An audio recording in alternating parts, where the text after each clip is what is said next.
नमस्कार, आप देख रहे हैं हर खबर। मैं हूं आपके साथ अमित शर्मा। आज का दिन ऐतिहासिक है, आज का दिन बहुत बड़ा दिन है क्योंकि 5 राज्यों के चुनावी नतीजे आज आने हैं। हाल ही में 5 राज्यों में चुनाव संपन्न हुए थे, लेकिन आज नतीजों का दिन है और इसी से जुड़ी एक बड़ी खबर आपको बताते हैं। बड़ी खबर के साथ ही इस बुलेटिन की शुरुआत कर रहे हैं। इस वक्त की एक बड़ी जानकारी आपको हम दे रहे हैं।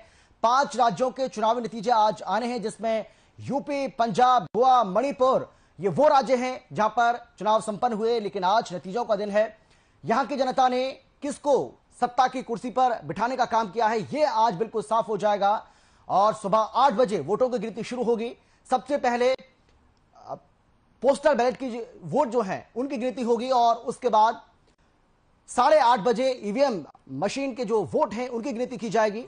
और ये तस्वीरें आपको हम दिखा रहे हैं यहां पर। ये उस वक्त की तस्वीरें जब जनता ने अपने मत का इस्तेमाल किया, लेकिन आज नतीजों का दिन है। लेकिन बड़ी जानकारी आपको हम दे रहे हैं, 5 राज्यों के चुनावी नतीजों का आज दिन है और कुछ ही मिनटों में ईवीएम खुलेगी। दिग्गजों की किस्मत का फैसला आज हो जाएगा। ये बड़ी जानकारी आपको हम दे रहे हैं। यूपी, पंजाब के नतीजे आज हम सबके सामने होंगे। इसके साथ ही उत्तराखंड, गोवा और मणिपुर के नतीजे भी आ जाएंगे।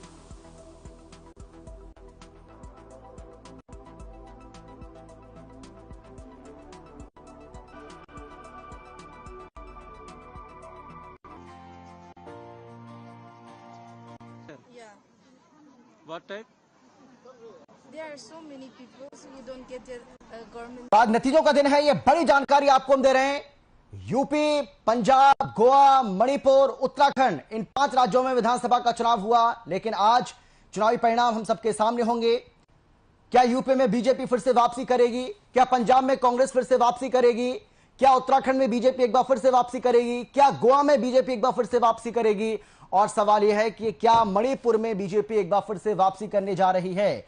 ये 5 राज्यों के विधानसभा चुनाव जिनका आज परिणाम आना है, बहुत ज्यादा महत्वपूर्ण, बहुत ज्यादा निर्णायक आज ये हो जाएगा। ये बिल्कुल साफ हो जाएगा कि इन राज्यों में एक बार फिर से किसकी सरकार बनने जा रही है। क्योंकि अभी अगर हम मौजूदा स्थिति की बात करें तो जिन 5 राज्यों में विधानसभा का चुनाव हुआ है, उन 4 राज्यों में बीजेपी की सरकार है, जबकि एक सरकार है, यानी कि पंजाब में कांग्रेस की सरकार है। और उसके बाद बीजेपी की बात करें, कांग्रेस यूपी की बात करें तो यहां बीजेपी की सरकार है, गोवा में बीजेपी की सरकार है, मणिपुर में बीजेपी की सरकार है, उत्तराखंड में भी बीजेपी की सरकार है। यानी कि बीजेपी के लिहाज से भी आज का दिन बहुत ज्यादा अहम होने वाला है। क्या बीजेपी इन चारों राज्यों में एक बार फिर से वापसी करेगी? क्या पंजाब में कांग्रेस अपनी सत्ता को बचा पाने में कामयाब रह पाएगी? ये वो सवाल हैं जो हर किसी के जहन में आज आ रहे हैं। और अब से कुछ ही देर के बाद, यानी कि जब 8 बजे वोटों की गिनती शुरू होगी, तो धीरे धीरे धीरे धीरे स्थिति जो है वो साफ होती चली जाएगी कि जनता जनार्दन ने किसके पक्ष में मतदान किया है, जनता जनार्दन ने किसको कुर्सी पर बिठाने का काम किया है और जनता जनार्दन के मन में क्या था, यह आज बिल्कुल साफ हो जाएगा। जैसे जैसे वोटों की गिनती शुरू होगी और धीरे धीरे जैसे जैसे दिन चढ़ेगा, स्थिति पूरी तरीके से स्पष्ट हो जाएगी। सुबह 8 बजे वोटों की गिनती शुरू होगी। जिस तरीके से हमने आपको बताया कि पहले जो पोस्टल बैलेट के जरिए वोट पड़े, सबसे पहले उनकी गिनती की जाएगी। करीब आधे घंटे में यह गिनती उम्मीद की जा रही है कि पूरी हो जाएगी और उसके बाद सुबह 8:30 बजे ईवीएम के जरिए जो वोट पड़े उनकी गिनती शुरू हो जाएगी। और उम्मीद यह की जा रही है कि करीब 9 बजे तक रुझान आने शुरू हो जाएंगे। धीरे धीरे रुझान आएंगे और उसके बाद ये रुझान जो है वो धीरे धीरे नतीजों में तब्दील होते चले जाएंगे। और उम्मीद यह की जा रही है कि 12 साढ़े 12 बजे तक स्थिति जो है वो पूरी तरह से साफ हो सकती है। यूपी में सबसे ज्यादा चुनौतियां बीजेपी के सामने, समाजवादी पार्टी के सामने। हालांकि इससे पहले जो एग्जिट पोल सामने आए, तमाम जो न्यूज चैनल पोल सामने आए, तमाम एजेंसियों के जो एग्जिट पोल सामने आए हैं, वो कहीं ना कहीं बीजेपी के लिए एक अच्छी स्थिति बताते हुए नजर आ रहे हैं। और एग्जिट पोल्स ये कह रहे हैं कि बीजेपी यूपी में एक बार फिर से प्रचंड बहुमत के साथ सरकार बनाने जा रही है। जबकि गोवा की बात करें तो वहां पर कांटे का मुकाबला देखने को मिल रहा है। मणिपुर में भी बीजेपी सरकार बना सकती है। ये एग्जिट पोल्स के नतीजे जो अब तक सामने आए, लेकिन आज क्योंकि असल नतीजे सामने आने, इसके लिए हमें इंतजार करना होगा।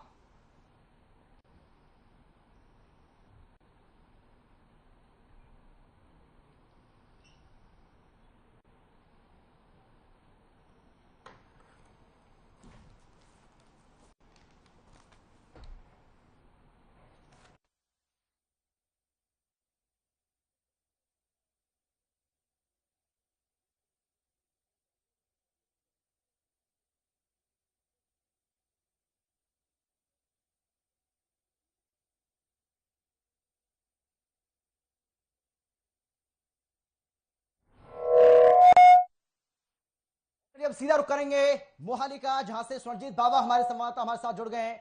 स्वर्णजीत, हम आपसे जानना चाहेंगे क्योंकि पंजाब के चुनाव नतीजे भी आज सामने आएंगे और बड़ा सवाल है ये कि क्या कांग्रेस एक बार फिर से पंजाब में, बड़ा सवाल है क्या कुछ अभी फिलहाल आ रहे हैं, क्योंकि सुबह 8 बजे वोटों की गिनती शुरू होगी। जिस मतगणना के मौजूद, कैसी स्थिति देख पा रहे हैं आप, कैसी तस्वीरें आपके सामने हैं? हेलो, आवाज आ रही है? आपको सुन पा रहे हैं क्या आप मुझे? हेलो,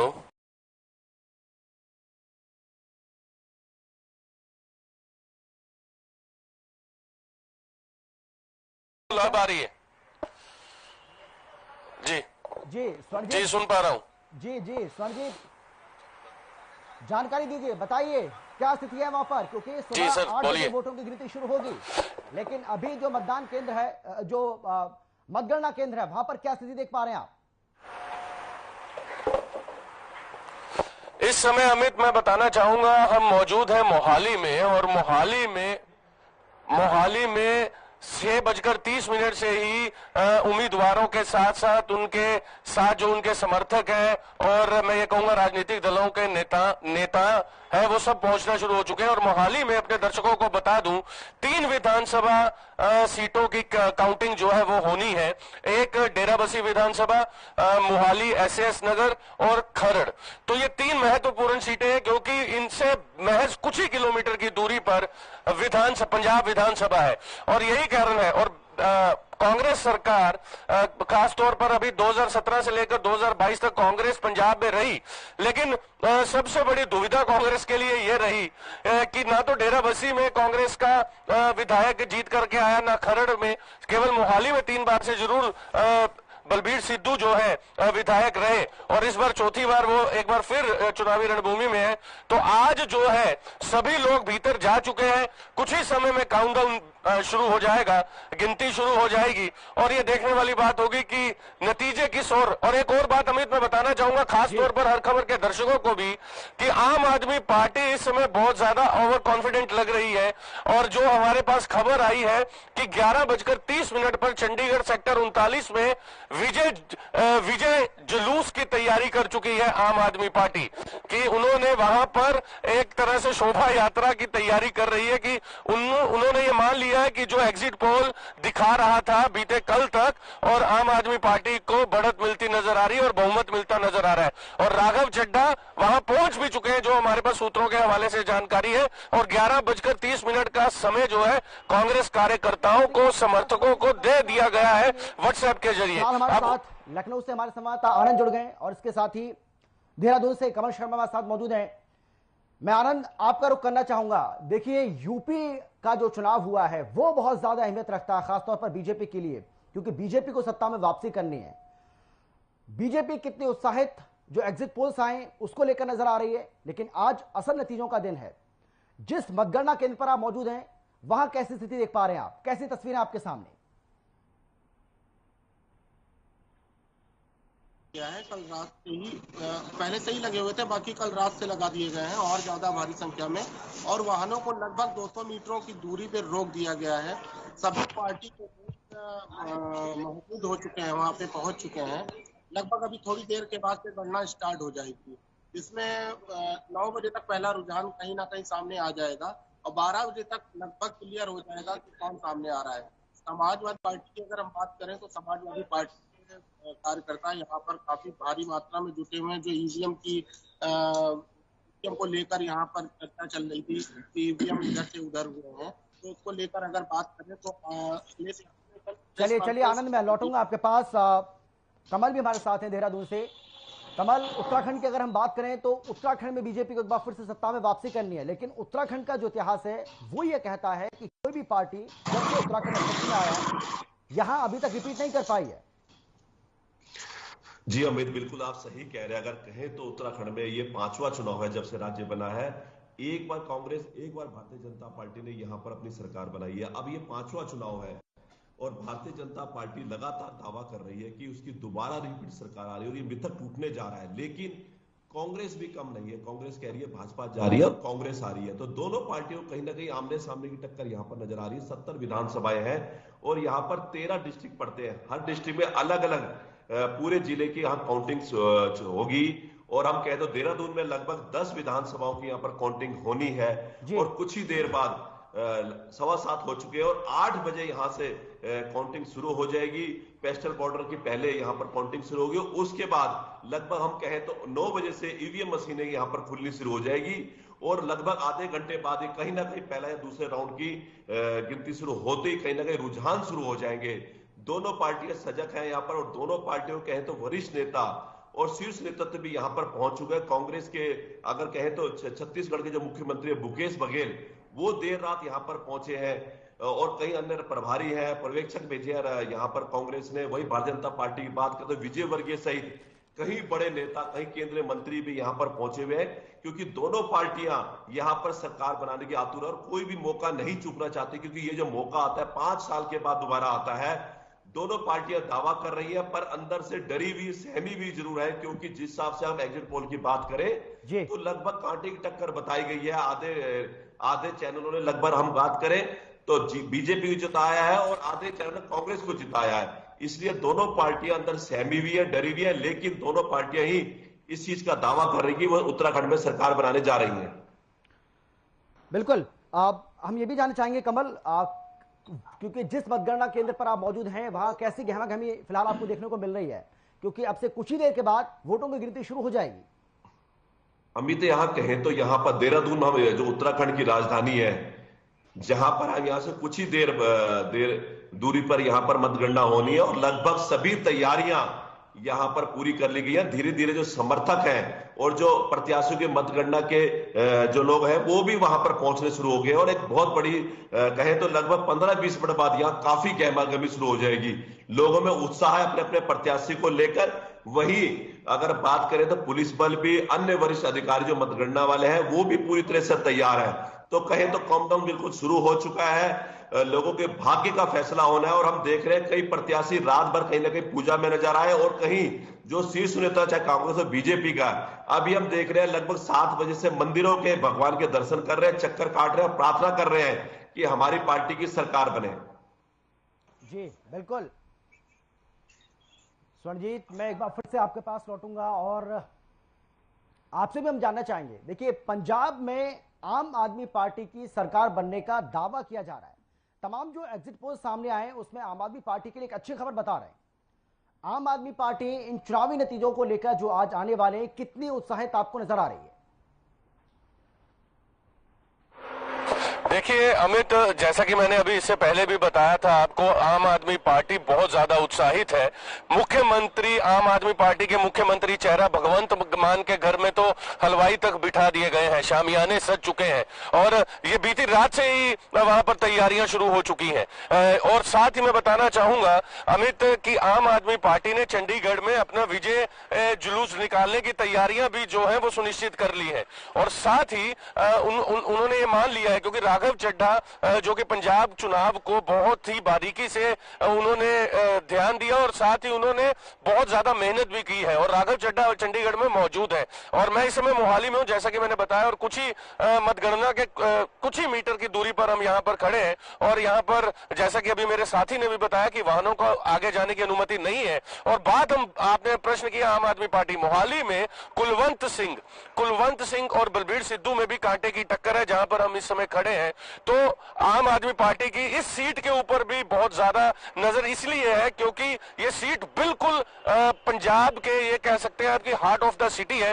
मोहाली से ही राजनीति पंजाब की शुरू होती है और यही कारण है आम आदमी पार्टी के समर्थकों में काफी उत्साह है। आम आदमी पार्टी की गिनती भी लगातार यहां समर्थकों की बढ़ती जा रही है, चाहे मतगणना केंद्र के भीतर जो एक तरह से वो चुनाव आयोग ने लिमिटेड जो लोगों को अंदर आने की अनुमति दी है, लेकिन बाहर जो है काफी संख्या में समर्थक कार्यकर्ता यहां पर इकट्ठा होते नजर आ रहे हैं और आम आदमी पार्टी इस समय बहुत ज्यादा उत्साहित और कॉन्फिडेंट नजर आ रही है कि पंजाब 2022 का चुनाव जो है वो जीत कर सरकार बनाने वाले हैं।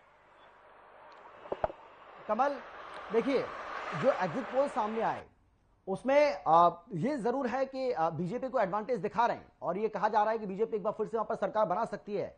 लेकिन ये भी सही है कि कुछ एग्जिट पोल्स जो हैं वो ये भी दिखा रहे हैं कि मुकाबला कांटे का है, यानी कि बीजेपी और कांग्रेस के बीच में आमने सामने की टक्कर है और जबरदस्त टक्कर मानी जा रही है।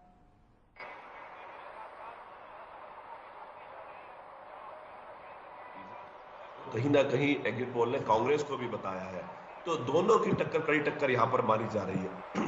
70 विधानसभा यहां पर हमारे उत्तराखंड में है और 36 का जो आंकड़ा करेगा वो यहां पर सरकार बनाएगा। पिछली बार 2017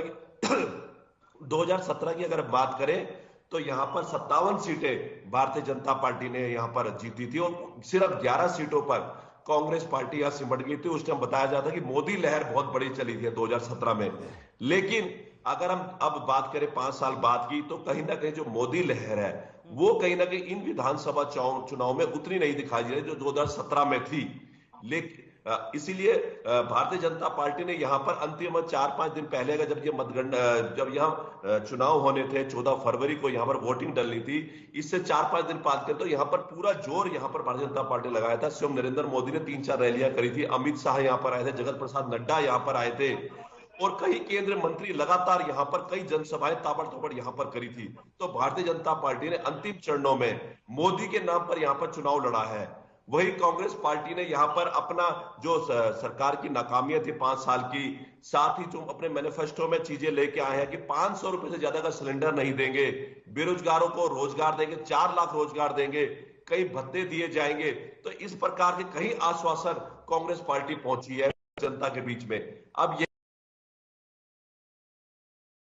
ऐसा जरूर है कि कहीं ना कहीं आम आदमी पार्टी, बहुजन समाज पार्टी या इन दोनों पार्टियों वो, पर अधिकतर हम सीटों बात करें 60 से 65 सीटों में, ज्यादा से ज्यादा सीटों में भारतीय जनता पार्टी और टक्कर है। अब यही देखना है क्योंकि आंकड़े जो है वो कहीं ना जो सर्वे जो आए हैं दोनों कोई ऊपर कोई नीचे बता रहा है। अब यही देख रहे हैं कि 30 का आंकड़ा कौन लाता है, पर पार्टियां दोनों दावा कर रही है। कांग्रेस की बात करें तो 40+ बोलती है, भारतीय जनता पार्टी करें तो भारी बहुमत से कहती है कि सरकार बनने जा रही है। अब यही देखना है, कुछ ही घंटे बाद सारी पिक्चर पूरी क्लियर हो जाएगी, मतदाता ने किस पार्टी को आशीर्वाद है, किस प्रत्याशी को आशीर्वाद दिया, ये जरूर पता चल जाएगा। पर हमें इंतजार करना पड़ेगा। पर दोनों ही पार्टियों की धड़कनें तेज है, पर दोनों ही पार्टियों ने हर प्रकार से रणनीति बनाई है। किसी की अगर 2-4 विधायक कम रहते हैं, 36 का आंकड़ा नहीं पहुंच पाता, तो कैसे जोड़ तोड़ के सरकार बनाई जाए, इसके लिए कांग्रेस और भारतीय जनता पार्टी पूरी तरह से उत्तराखंड में तैयार दिख रही है। बिल्कुल आनंद, एक बार फिर से आपके पास लौटूंगा। देखिए, कुछ एग्जिट पोल्स ऐसे भी हैं जो समाजवादी पार्टी को एज दिखा रहे हैं, जो ये कह रहे हैं कि समाजवादी पार्टी भी उत्तर प्रदेश के अंदर सरकार बना सकती है। और समाजवादी पार्टी ने तमाम जो एग्जिट पोल्स सामने आए उन एग्जिट पोल्स को नकार भी दिया है। तो मैं ये आपसे जानना चाहूंगा कि किस तरीके समाजवादी पार्टी को भी ऐसा लगता है कि भाई जो तमाम एग्जिट पोल्स सामने आए और इसमें यह कहा भी गया था भाई एक ऐसा परसेप्शन बनाने की कोशिश की जा रही है ताकि जो चुनावी नतीजे सामने आए उसमें ऐसा लगे ही नहीं कि समाजवादी पार्टी टक्कर में थी नहीं, और उन्होंने ईवीएम को लेकर भी बहुत सारी बातें कहना शुरू कर दिया है। इसको किस तरीके से देखा जाए? देखिए, अगर बात करें उत्तर प्रदेश के चुनाव में पार्टी का एक बड़ा रोल रहा है। अब जो देखने को मिला है 2022 में एक बड़ा हुजूम नजर आया है पार्टी के साथ, अखिलेश के साथ। और उसके बाद हम देखने की अगर बात कर रहा है तो एग्जिट पोल 2017 में जो सामने आया था, लगभग बीजेपी का इस बात पूरी तरह से विजयी घोषित हो रही है। बीजेपी की बात करें तो हम आ जाते हैं कोलकाता चुनाव पर। कोलकाता चुनाव का जो एग्जिट पोल आया था, ममता बनर्जी, पश्चिम बंगाल, वेस्ट बंगाल की आप बात कर रहे हैं? जी, पश्चिम बंगाल, जी। तो उसी हिसाब से अगर मैं बात करूं तो अभी 2 से 3 घंटे बाद ये चीज कि समाजवादी पार्टी कहां पर है और उसका क्या अस्तित्व देखा जाए तो समाजवादी पार्टी की टक्कर कहीं ना कहीं देखी जा रही है तो उत्तर प्रदेश में है। पर एग्जिट पोल इन दावों को पूरी तरह से ये कर रहा है कि बीजेपी की सरकार 300+ सीटें लेकर आ रही है। तो अब ये देखने वाली बात है कि 2 से 3 घंटे में मात्र सारी जानकारी हो जाएगी कि कौन आगे चल रहा है और कौन पीछे है। बिल्कुल, लेकिन देखिए ये भी यहाँ पर एक बहुत बड़ा दिलचस्प वो हो जाता है, क्योंकि जिस तरीके से स्वर्णजीत बता रहे थे आनंद की पंजाब में भगवंत मान जो एग्जिट पोल सामने आए उसके आधार पर ही उन्होंने लड्डू बनवाने शुरू कर दिए हैं और उनके घर में अलग ही खुशी का माहौल देखने को मिल रहा है। यानी कि अभी असली नतीजे सामने नहीं आए, सिर्फ एग्जिट पोल्स के आधार पर। अगर हम यूपी की बात करें तो किस खेमे में ज्यादा खुशी आपको नजर आ रही है? कौन सा ऐसा खेमा है जिसको आपको लगता है कि थोड़ा सा वो नर्वस भी दिखाई दे रहा है, बहुत ज्यादा खुशी का इजहार वो करता हुआ दिखाई नहीं पड़ रहा है? अगर हम बात करें तो मेन अगर खेमे की बात करें तो उत्तर प्रदेश की राजधानी लखनऊ ही मुख्य है। लखनऊ में देखा जाए तो कानून मंत्री खुद ब्रजेश पाठक टेंट से खड़े हुए हैं और कहीं ना कहीं उनकी जीत सुनिश्चित है कि पूरी तरह से वो जीत के सामने होंगी। उस तरह अगर हम पश्चिम से बात करें तो पश्चिम में अरमान खान खड़े हुए हैं और उनकी भी जीत कहीं ना कहीं समाजवादी पार्टी से निश्चित नजर आ रही है। इसी तरह अगर हम बात करें तो पश्चिम में पूजा यादव खड़ी हुई है समाजवादी पार्टी से, उनकी भी जीत, और बीजेपी में जो है डॉक्टर बोरा खड़े हुए हैं, तो कहीं ना कहीं उनकी दोनों में 50-50% की फाइट है। तो अगर यहाँ लखनऊ की मैं बात करूँ तो लखनऊ में ही कई सीटें ऐसी नजर आ रही हैं कि शायद बीजेपी के हाथ से एक या दो सीटें यहाँ से निकल सकती हैं। लेकिन अगर हम बात करें तो समाजवादी पार्टी लखनऊ में काफी कई सीटों की नजर आ रही है। तो टक्कर अगर देखा जाए लगा अभी है और 12 बजे तक चीजें क्लियर हो जाएगी। बिल्कुल। कमल, मैं अब आपके पास आना चाहूंगा। देखिए, अगर हम उत्तराखंड की बात करते हैं तो उत्तराखंड में कांग्रेस और बीजेपी के बीच में जबरदस्त टक्कर की बात की जा रही है, लेकिन आम आदमी पार्टी भी यहां पर अपनी उपस्थिति दर्ज करा चुकी है। चुनाव उसने लड़ा और आम आदमी पार्टी की ओर से यह दावा भी किया गया कि भाई हम उत्तराखंड में चुनाव जीतेंगे। बहुत सारे वादे भी किए गए, बिजली, पानी, स्वास्थ्य, शिक्षा को लेकर बहुत सारे तमाम वादे भी किए गए। इन्हीं मुद्दों को लेकर आम आदमी पार्टी ने चुनाव लड़ा, लेकिन जमीन पर आम आदमी पार्टी की स्थिति क्या नजर आती है और इन चुनावों से आम आदमी पार्टी क्या उम्मीद कर सकती है इन नतीजों से जो आज आने वाले? अमित, यहाँ उत्तराखंड की अगर हम बात करें तो पहली बार अगर ऐसा मौका यहाँ पर जनता को दिखा है कि आम आदमी पार्टी ने यहाँ पर 70 विधानसभाओं में चुनाव लड़ा है। 14 फरवरी को यहाँ पर मतदान हुआ था। पिछले 6 महीने अगर आगे जाए तो लगातार यहाँ पर आम आदमी पार्टी ने पूरा अपना जोश खरोश पूरा जबरदस्त तरीके से दिखाया। स्वयं अरविंद केजरीवाल ने यहाँ पर रैलियां करी, लगातार दौरे किए, मनीष सिसोदिया यहाँ पर आए हैं और अन्य जितने भी वरिष्ठ नेता हैं उनके और दिल्ली में मंत्री हैं वो लगातार यहाँ पर आते रहे। तो जब हमने देखा कि यहाँ पर वो पंजाब में उन्होंने देखा कि कहीं ना कहीं आम आदमी पार्टी एक बड़ी पार्टी के रूप में उभर रही है, तो सारा हम देखा कि जितना भी उनका जो जोर था और जो ऊर्जा थी अंतिम दिनों में, अगर जब ये मतदान हुआ उससे 10-15 दिन पहले पुरानी अगर बात कहें पूर्व की, तो सब लोग पंजाब हम देख रहे थे अधिकतर लोग शिफ्ट हो गए क्योंकि उन्होंने देखा कि यहाँ इतना अच्छा प्रदर्शन आम आदमी पार्टी नहीं कर रही है। 70 विधानसभाओं में वो ट्रायंगुलर फाइट लगाती जा रही, त्रिकोणीय संघर्ष कर रही है। कई एक आध जगह वो सेकंड पोजीशन पे भी हो सकती है एक जगह सिर्फ, पर जब ये देखा कि यहाँ स्थिति ऐसी नहीं बन रही है और पंजाब में स्थिति बेहतर है क्योंकि वहां कांग्रेस की कहीं ना कहीं आपसी फीट का फायदा जो फूट पड़ी थी उसका फायदा आम आदमी पार्टी को मिल रहा है। बीजेपी वहां ना के बराबर है, शिरोमणि अकाली दल भी इतना अच्छा प्रदर्शन नहीं कर पा रही है।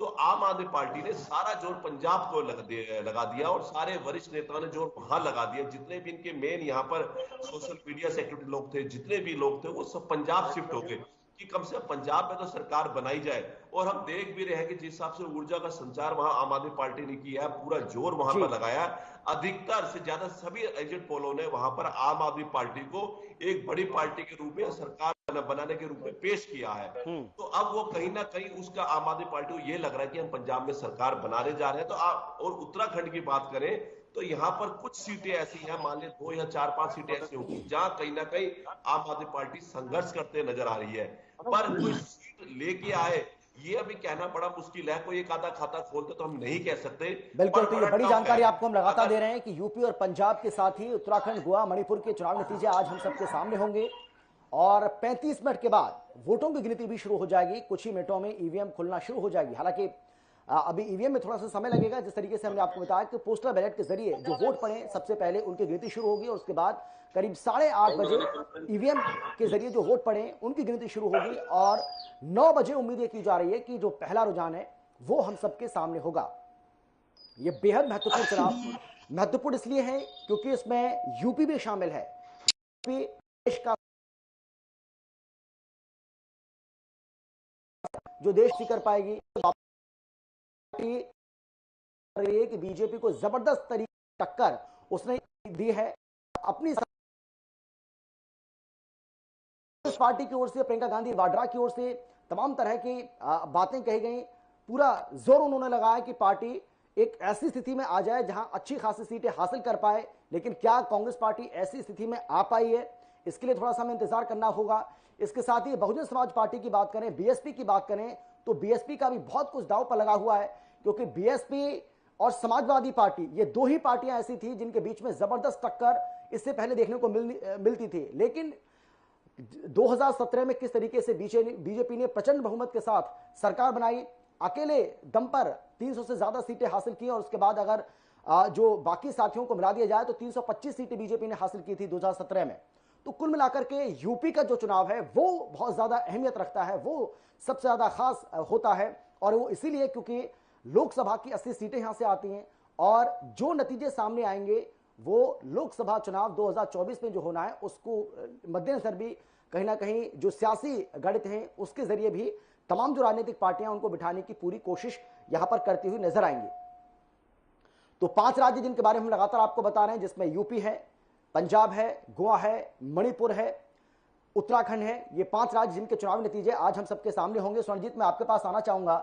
देखिए, पंजाब के बारे में यह कहा जाता है कि पंजाब की जो जनता है वो बड़े खुले मन से वोट करती है, लेकिन आम आदमी पार्टी की ओर से जिन मुद्दों को उठाया गया, जो बातें कही गई, हालांकि पिछली बार भी हमने देखा था कि साल 2017 में आम आदमी पार्टी जीत का दम भर रही थी, आम आदमी पार्टी पूर्ण बहुमत की सरकार बनाने का दम भी भर रही थी। तमाम जो एग्जिट पोल्स सामने आए थे 2017 में, उसमें आम आदमी पार्टी को अच्छी खासी सीटें भी दिखाई जा रही थी। लेकिन जब नतीजे सामने आए तो सब स्थितियां हमने देखी किस तरीके से 20-21 पे जो आम आदमी पार्टी वो सिमट गई थी। लेकिन एक बार फिर से आम आदमी पार्टी का हौसला जो है वो बढ़ता हुआ नजर आ रहा है। कांग्रेस पार्टी, क्योंकि अभी तो असल नतीजे सामने नहीं आए, लेकिन कहा ही जा रहा है स्वर्णजीत, क्योंकि आप ग्राउंड पर मौजूद हैं और आप पंजाब की राजनीति को बखूबी समझते भी हैं, आप बेहतर तरीके से बता पाएंगे। यह कहा जा रहा है कि चुनावी नतीजे सामने आने से पहले ही पंजाब में कांग्रेस पार्टी में सिर्फ फुटबॉल सामने आने लगा है और एक दूसरे पर ठीकरा फोड़ा जाने लगा है। ये सच है क्या? बिल्कुल अमित, पहले आपने बात आम आदमी पार्टी की कि 2017 में भी आम आदमी पार्टी एग्जिट पोल दिखा रहा था कि आम आदमी पार्टी की सीट आ रही है और बहुमत मिल रहा है, लेकिन महज 20 सीटों पर ही आम आदमी पार्टी सिमट कर रह गई थी। लेकिन हमें 2022 विधानसभा चुनाव जो है वो 2017 से काफी अलग थे। इसका कारण ये मैं बताऊंगा। 2017 में 3 पार्टीज थी जिन्होंने चुनाव कंटेस्ट किया था पंजाब में। श्रोमणी अकाली दल भारतीय जनता पार्टी के साथ मिलकर चुनाव लड़ी थी, कांग्रेस पार्टी और आम आदमी पार्टी। बिल्कुल आपने ठीक कहा कि 2017 में भी रुझान आम आदमी पार्टी के पक्ष में था, लेकिन इस बार डिफरेंस क्या है, फर्क क्या है? 2022 में श्रोमणी अकाली दल से अलग होकर भारतीय जनता पार्टी चुनाव में लड़ रही है, और साथ ही जो किसान 3 कानून वापस करवा करके जिन्होंने अपनी पार्टी बनाई, लेकिन उन्हें चुनाव चिन्ह नहीं मिल पाया, आजाद उम्मीदवार उन्होंने उतारे चुनावी रणभूमि में, यह भी बहुत बड़ा फर्क है। और भारतीय जनता पार्टी को 3 कानून के खिलाफ जो पंजाब का किसान था 1.5 वर्ष तक जो दिल्ली की सीमा पर बैठा रहा, उसका भी कहीं ना कहीं फर्क है, और आम आदमी पार्टी को कहीं ना कहीं उसका फायदा भी मिल रहा है। देखिए, बलबीर सिंह राजेवाल जो कि किसान आगू है, जो कि समराला से चुनाव लड़ रहे हैं, और अरविंद केजरीवाल ने उन्हें 30 सीटें ऑफर की थी, लेकिन बलबीर सिंह राजेवाल ने इस ऑफर को एक तरह से सिरे से खारिज कर दिया था, और अपने ही उन्होंने किसानों को वहां पर उम्मीदवार के तौर पर अपनी पार्टी बना करके किसान संघर्ष मोर्चा बना करके उन्होंने उतारा। लेकिन उसका खासा फायदा बलबीर सिंह राजेवाल को मिलता नजर नहीं आ रहा। ये मैं बात इसलिए अमित कर रहा हूं क्योंकि आम आदमी पार्टी ने बाद में जब मन बनाया कि हम अकेले ही चुनाव लड़ेंगे, और उन्होंने बाद में 2017 में वो बिना मुख्यमंत्री चेहरे के चुनाव लड़े, इस बार उन्होंने भगवंत मान के मुख पर, और अरविंद केजरीवाल उनके एक तरह से सारथी इस चुनाव में नजर आए। और रही बात कांग्रेस की, बीते कल से ही कांग्रेस के निजी होटलों में बैठकों का दौर जारी है। कल रात को नवजोत सिंह सिद्धू ने अपने विधायकों की बैठक भी ली, क्योंकि सिद्धू पंजाब कांग्रेस के अध्यक्ष हैं और ये बैठक इसलिए ली गई है, बिल्कुल ठीकरा फोड़ने की तैयारी चल रही है, क्योंकि इस समय 3 से 4 धड़े जो है पंजाब कांग्रेस में देखने को मिले। नवजोत सिंह सिद्धू गुट अलग नजर आया, चरणजीत सिंह चन्नी गुट नजर आया, सुनील जाखड़ जो कि पूर्व अध्यक्ष पंजाब कांग्रेस के वो भी अलग नजर आए, और सुखजिंदर रंधावा जो कि गृह मंत्री पंजाब जो कि रेस में थे मुख्यमंत्री के, वो भी अलग नजर आए। और जैसा कि आपको पता है प्रताप सिंह बाजवा के जो भाई है वो भारतीय जनता पार्टी में चले जाते हैं, प्रताप सिंह बाजवा जो है वो कांग्रेस में ही है। एक ही घर में एक फर्स्ट फ्लोर पर कांग्रेस का झंडा और ग्राउंड फ्लोर पर भारतीय जनता पार्टी का झंडा, तो यह भी पंजाब में देखने को मिला। तो आम आदमी पार्टी को एक तरफ से जो इस समय एग्जिट पोल दिखा रहा है, हो सकता है कि यह तब्दील हो जाए पॉजिटिविटी में, लेकिन इसके चांसेस मैं इसलिए कहूंगा अमित, क्योंकि इस समय हर सीट पर कांटे की टक्कर है। यह नहीं कहा जा सकता कि विधानसभा, अगर मैं यहां मोहाली की बात करूं तो कांग्रेस पार्टी के बलबीर सिद्धू है और उनके सामने है कुलवंत सिंह जो कि आम आदमी पार्टी से है, संजीव वशिष्ठ भारतीय जनता पार्टी से है, और किसान जो प्रत्याशी है वो भी सामने है। तो यहां पर भी कांटे की टक्कर है और यही हाल 117 की 117 सीटों पर है। दिग्गज नेताओं की सीटें भी फंसी हुई है।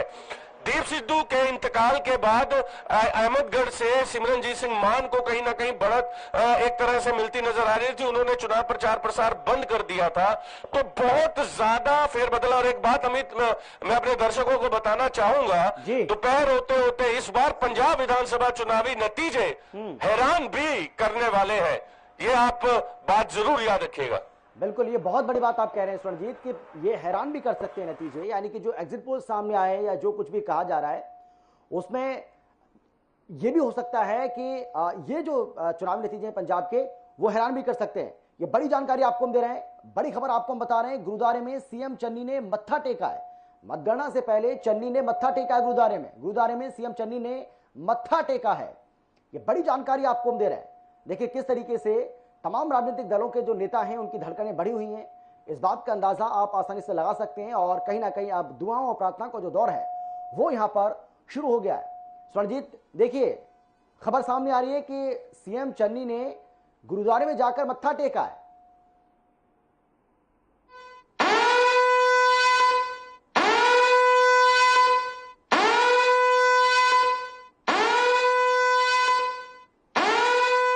ये बड़ी जानकारी लगातार आपको दे रहे हैं। मतगणना से पहले पंजाब के मुख्यमंत्री चरणजीत सिंह चन्नी ने चमकौर साहिब में गुरुद्वारे में मत्था टेका है।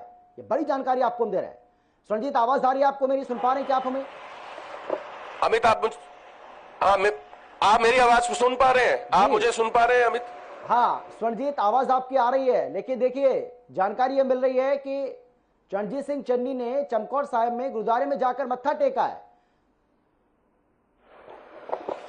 बिल्कुल अमित, चमकौर साहिब में गुरुद्वारे में जाकर के माथा टेका। चरणजीत सिंह चन्नी ने चुनाव से पहले भी मतदान से पहले भी अपने परिवार के साथ चमकौर साहिब में उनकी बहुत आस्था है। उनका पैतृक एक तरह से गांव है, एक तरह शहर है, और वहीं से उन्होंने अपनी राजनीति का आगाज भी किया था। चमकौर साहिब से ही पार्षद थे और वो उस गुरुद्वारा में, उस गुरु घर में इनकी आस्था है।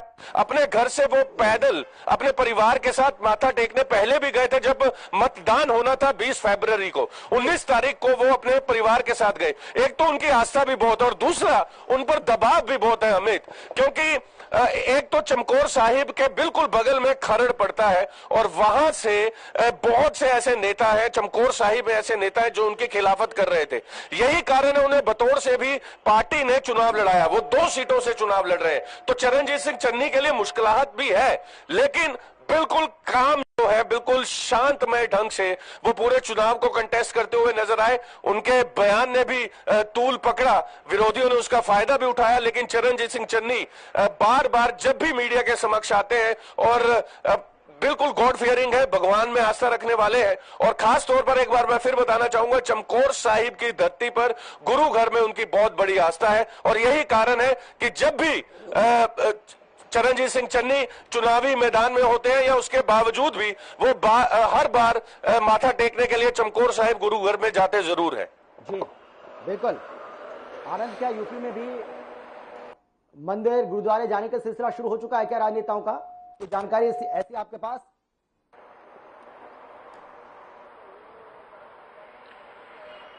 आनंद आवाज आ रही है आपको मेरी? हेलो जी जी, आप अमित आवाज सुन पा रहे हैं हमारी? अमित हमारी आवाज सुन पा रहे हैं? हाँ बोलिए बोलिए आप। मैं कह रहा हूँ किसी भी पार्टी का प्रत्याशी हो, चुनाव प्रारंभ होने से पहले ही मतदान शुरू होने से पहले ही सभी लोगों ने मंदिर, मस्जिद और गुरुद्वारे, बाजार जाकर दर्शन किए हैं, ऐसा नहीं है। और अभी रही बात की गणना स्टार्ट होने की, आज से गणना स्टार्ट हुई है। अभी तो ऐसी कोई जानकारी नहीं सामने आई है कि कौन गया है कौन नहीं गया है, लेकिन अगर बात करें हम समाजवादी पार्टी की, तो समाजवादी पार्टी भी पूरी तरह से कल रात में जहां मतगणना स्थल है रामाबाई पे, कल रात में भी हम वहीं उपस्थित थे, तो वहां देखा जा रहा था कि सब लोग वहां पर संगीत का कार्यक्रम चल रहा था, लोग एकजुट थे और उनका भी ये मानना है कि हमारी सरकार बन रही है, निश्चित 12 बजे तक सारी चीजें क्लियर हो जाएंगी। लेकिन अगर बात करें बीजेपी की, तो बीजेपी भी कहीं से उत्तर प्रदेश में कमजोर नजर नहीं आ रही है। और अब देखने वाली बात सबसे बड़ी ये है कि इन दोनों पार्टियों में क्योंकि बहुजन समाज पार्टी की बात करें और कांग्रेस की बात करें तो उनका कोई बहुत ज्यादा यहाँ पर आनंद, मैं यही आपसे जानना चाहूंगा। देखिए ये पहले से ही बिल्कुल साफ लग रहा था और ये बार बार ये कहा भी जा रहा था कि यूपी में जो टक्कर है वो बीजेपी और समाजवादी पार्टी के बीच ही टक्कर है। बहुजन समाज पार्टी का उतना बड़ा असर देखने को नहीं मिल रहा है, लेकिन बार बार मायावती की ओर से कहा जा रहा था कि अंडर करंट को आप समझ नहीं पा रहे हैं। यानी कि जब भी कोई मीडिया कर्मी उनसे सवाल करता था और कई जगह उन्होंने इस बात को कहा भी कि अंडर करंट को आप समझ नहीं पा रहे हैं, तो वो क्या अंडर करंट आज इन चुनावी नतीजों में देखने को मिल सकता है जिसका जिक्र मायावती बार बार करती है? देखिए जो स्थिति सामने नजर आ रही है कि जिस तरह एग्जिट पोल सामने आए हैं उस तरीके से आपको बता रहे, इस बीच 5 राज्यों के नतीजों के लिए गिनती वोटों की शुरू हो चुकी है और दिग्गजों की किस्मत का फैसला आज होना है। यूपी, पंजाब के नतीजे आज हम सबके सामने होंगे। उत्तराखंड, गोवा और मणिपुर की जो गिनती है वो शुरू हो गई है, वोटों की गिनती शुरू हो चुकी है। बड़ी जानकारी आपको हम दे रहे हैं, बड़ी खबर आपको हम बता रहे हैं। 5 राज्यों के चुनावी नतीजे आज हम सबके सामने होंगे, वोटों की गिनती शुरू हो चुकी है। क्योंकि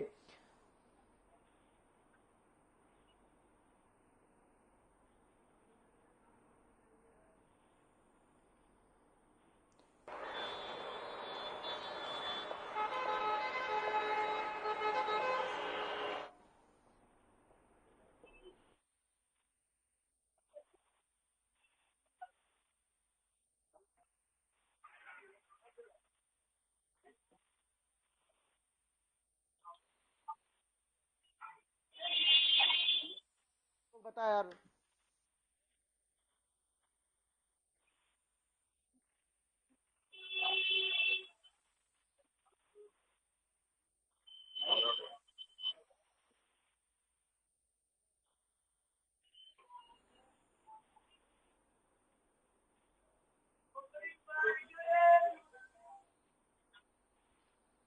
तो 5 राज्यों के चुनावी नतीजे हम सबके सामने होंगे आज। और आज सुबह ये 8 बजे वोटों की गिनती शुरू होगी। माफ कीजिएगा, थोड़ी सी कंफ्यूजन हुई है और उसकी वजह से ये हमने आपको बताया, लेकिन सुबह 8 बजे वोटों की गिनती शुरू होनी है। और जिस तरीके से हमने आपको बताया कि पहले पोस्टल बैलेट के जरिए वोटों की गिनती जो है वो शुरू होगी, यानी कि पोस्टल बैलेट के जरिए जो वोट पड़े उनकी गिनती होगी। उसके बाद 8:30 बजे ईवीएम के जरिए जो वोट पड़े उनकी गिनती शुरू होगी और धीरे धीरे रुझान जो है वो हम सबके सामने आते चले जाएंगे। करीब 9 बजे उम्मीद ये की जा रही है कि पहला रुझान हम सबके सामने होगा और धीरे धीरे ये रुझान जो है वो नतीजों में तब्दील होते जाएंगे। 12 साढ़े 12 बजे तक स्थिति पूरी तरह से साफ हो सकती है। सवाल यही है कि क्या यूपी में बीजेपी एक बार फिर से वापसी कर रही है? सवाल यही है कि क्या कांग्रेस एक बार फिर से पंजाब में सत्ता पर काबिज हो पाएगी? सवाल यही है कि क्या मणिपुर में एक बार फिर से बीजेपी वापसी कर रही है? सवाल यही है कि क्या गोवा में एक बार फिर से बीजेपी अपनी सरकार बनाने में कामयाब हो पाएगी? सवाल यह भी है कि क्या उत्तराखंड में एक बार फिर से बीजेपी सत्ता पर काबिज हो पाएगी या यूं कह लीजिए कि अपनी कुर्सी को बचा पाएगी?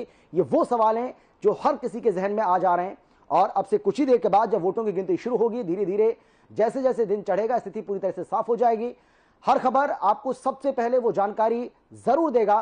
हमारे तमाम संवाददाता हमारे साथ बने हुए हैं। जिस तरीके से हमने आपको बताया कि जो तमाम अपडेट्स आपको हम देते रहेंगे। लखनऊ से हमारे साथ आनंद हैं, देहरादून से हमारे साथ कमल हैं और इसके साथ ही मोहाली से हमारे साथ स्वर्णजीत बाबा हमारे साथ जुड़े हुए हैं, हमारे संवाददाता। मैं आपके पास आना चाहूंगा कमल। अब देखिए, उत्तराखंड की अगर हम बात करें तो उत्तराखंड में जो सबसे बड़ी बात देखने को मिल रही है वो ये है कि उम्मीद ये की जा रही है कि उत्तराखंड में बीजेपी एक बार फिर से सत्ता में वापसी कर सकती है। और अगर बीजेपी ऐसा कर पाने में कामयाब हो पाती है तो ये अपने आप में एक बहुत बड़ी बात होगी और पुष्कर सिंह धामी का जो कद है वो कहीं ना कहीं बढ़ सकता है बीजेपी में। मानते हैं आप ऐसा? अगर ऐसा होता है तो पुष्कर सिंह धामी का कद बहुत बड़ा बढ़ सकता है, क्योंकि हम बात करें तो पिछले 5 सालों में जब भारतीय जनता पार्टी की सरकार थी तो यहाँ 3 मुख्यमंत्री यहाँ भारतीय जनता पार्टी ने परिवर्तन किए हैं। पहले 4 साल 4.25 साल तक यहाँ पर त्रिवेंद्र सिंह रावत रहे, फिर 3 महीने तक यहाँ तीरथ सिंह रावत रहे और उसके बाद यहाँ पर पुष्कर सिंह धामी आवाज आ रही है। उसके बाद पुष्कर सिंह धामी जो थे वो वर्तमान में यहाँ मुख्यमंत्री थे और लगभग उनको 5 से 6 महीने का यहाँ पर समय मिला है और उन्होंने 5 से 6 महीने में प्रयास किया है कि किस तरह से भारतीय जनता पार्टी यहाँ पर पुनः सत्ता में वापसी करे। और इसके लिए अगर कुछ आप कह रहे हैं कि ऐसा हो सकता है, ऐसा हो सकता है, लेकिन सबसे बड़ी बात हम यहाँ पर कहें कि इस बार हमें चुनाव में ये जो देखने को मिला है। कमल, आपको आवाज आ रही है मेरी?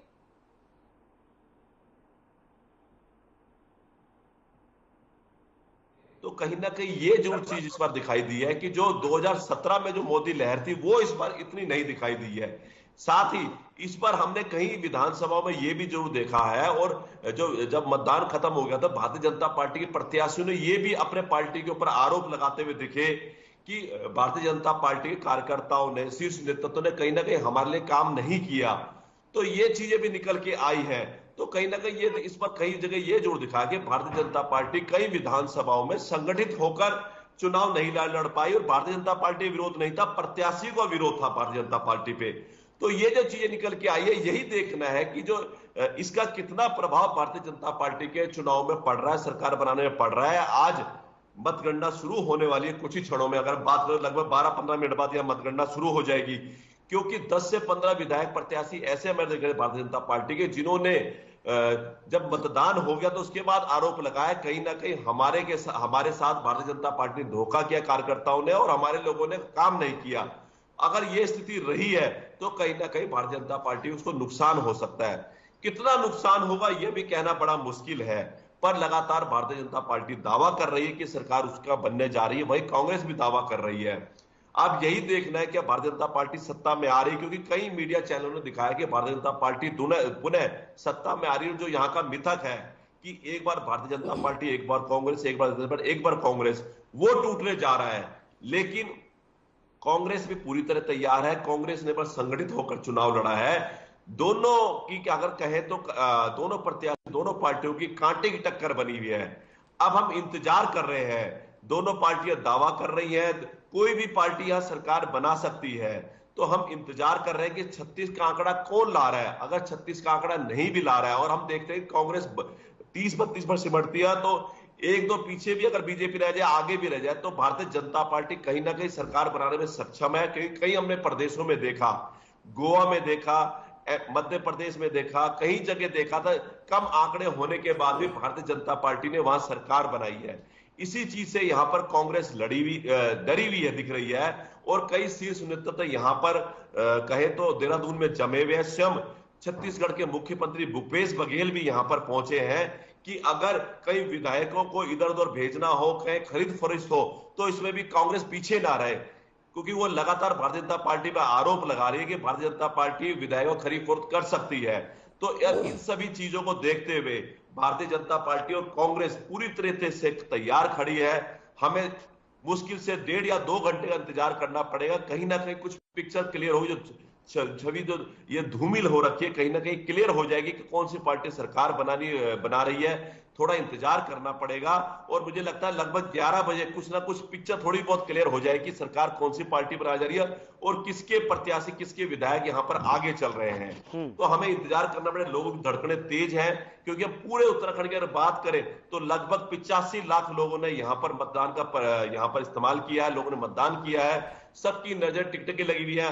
आधे लोग मतगणनाओं के बाहर खड़े हैं, आधे से ज्यादा लोग टीवी पे नजर बनाए हुए हैं कि किसकी पार्टी की सरकार में। जिस जिसके समर्थक हैं उन्होंने अपनी तैयारियां भी कर रखी है। अगर हमारा प्रत्याशी जीतता है या हमारी पार्टी जीतती है तो किस प्रकार से जश्न मनाया जाए, इस चीज की तैयारियां भी लगभग सब लोगों ने पूर्ण कर ली है। और मुझे लगता है 11:30 बजे 12 बजे कहीं ना कहीं पार्टी मुख्यालय में या प्रत्याशियों के इर्द गिर्द भी ये कहीं ना कहीं खुशखबरियां या कहीं मिठाई बांटने की चीजें कहीं ना कहीं मिलनी शुरू हो सकती हैं। बिल्कुल सही बात है आनंद। क्योंकि अब बहुत ज्यादा समय बचा नहीं है, 7:49 हो चुके हैं और अब से 11 मिनट के बाद वोटों की गिनती शुरू हो जाएगी। किस तरह की गहना गहनी अभी आप देख पा रहे हैं? देखिए, अगर यहाँ बात करें तो समाजवादी पार्टी के कार्यकर्ता इस समय जो रात भर अंदर थे और सुबह पुलिस बल द्वारा सबको बाहर किया गया है, और जो भी वहाँ के अंदर के जिनके जो पास धारक हैं वही अंदर रह सकते हैं, बाकी लोग अंदर नहीं जा सकते हैं। तो उस कारण गहमा गहमी की बात करें तो इस समय सबसे ज्यादा यहाँ पर समाजवादी पार्टी और बीजेपी के लोग ही नजर आ रहे हैं। अगर हम बात करें बहुजन समाज पार्टी और कांग्रेस की, तो बहुजन समाज पार्टी और कांग्रेस लोगों में उस तरह का माहौल देखने को मिल नहीं रहा है। तो जीत को लेकर अगर देखा जाए तो अभी बहुत ज्यादा हर्ष देखा जा रहा है बीजेपी में। तो समाजवादी पार्टी भी पीछे नहीं है। और देखने वाली बात ये होगी कि अभी से 9 बजे के आसपास पहला रुझान सामने आएगा। उस रुझान के बाद कौन सी पार्टी किस हिसाब से सामने आ रही है उसकी जानकारी फिर मिल पाएगी। देखिए स्वर्णजीत, हम बीजेपी की बात यहां पर जरूर करना चाहेंगे, बीजेपी की और कैप्टन अमरिंदर सिंह की खासतौर पर। देखिए, कांग्रेस को सत्ता में वापसी करनी है, कांग्रेस के लिए साख का सवाल है। आम आदमी पार्टी के लिए साख का सवाल इसलिए कहा जा सकता है क्योंकि आम आदमी पार्टी को ऐसा लगता है कि वहां पर लगातार अपनी जमीन को मजबूत वो कर रही है। पिछले 5 साल में आम आदमी पार्टी ने अपनी जमीन को वहां पर और ज्यादा मजबूत किया है। लेकिन हमें कैप्टन अमरिंदर सिंह जो कि कांग्रेस पार्टी से अलग हुए, मुख्यमंत्री पद से उनको हटाया गया, उसके बाद फिर उन्होंने अपनी पार्टी बनाई, बीजेपी के साथ मिलकर, एक और पार्टी के साथ मिलकर उन्होंने चुनाव लड़ाए। कैप्टन अमरिंदर सिंह की पार्टी बीजेपी के साथ मिलकर यह चुनाव लड़ी है। कैप्टन अमरिंदर सिंह बीजेपी के साथ मिलकर चुनाव लड़ने के बाद क्या उम्मीद कर सकते हैं? आज जो चुनावी नतीजे आएंगे, क्या कुछ ज्यादा उम्मीद कैप्टन अमरिंदर सिंह कर सकते हैं? क्योंकि अगर ये चुनावी नतीजे उनके लिए ठीक साबित नहीं होते हैं तो आपको नहीं लगता है कि उनका जो पॉलिटिकल करियर है एक तरीके से उस पर विराम लग जाएगा? क्योंकि 80 साल से ज्यादा की उम्र उनकी हो चुकी है।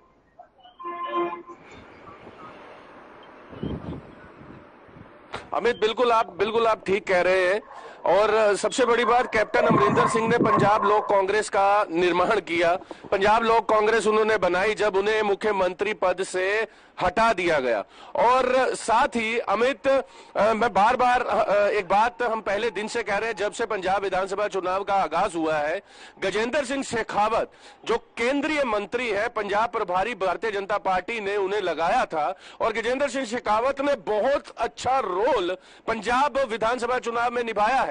गजेंद्र सिंह शेखावत ही थे जो काफी चर्चित चेहरे जो है भारतीय जनता पार्टी में लेकर आए, यहां तक कि कांग्रेस पार्टी के। लेकिन आनंद आपका और कमल आपका बहुत शुक्रिया। स्वर्णजीत, आप बने रहिए हमारे साथ, एक बार फिर से मैं आपके पास लौटूंगा। 5 का दंगल लगातार जारी रहेगा। इन 5 राज्यों में जो चुनावी नतीजे इन 5 राज्यों के आने हैं, क्या कुछ होने वाला है, कहां पर किसकी सरकार वापसी कर रही है, किसकी सरकार जा रही है, पल पल की जो अपडेट है वो हर खबर आपको बताता रहेगा। एक छोटे से ब्रेक के लिए हम रुक रहे हैं, फौरन लौट रहे हैं।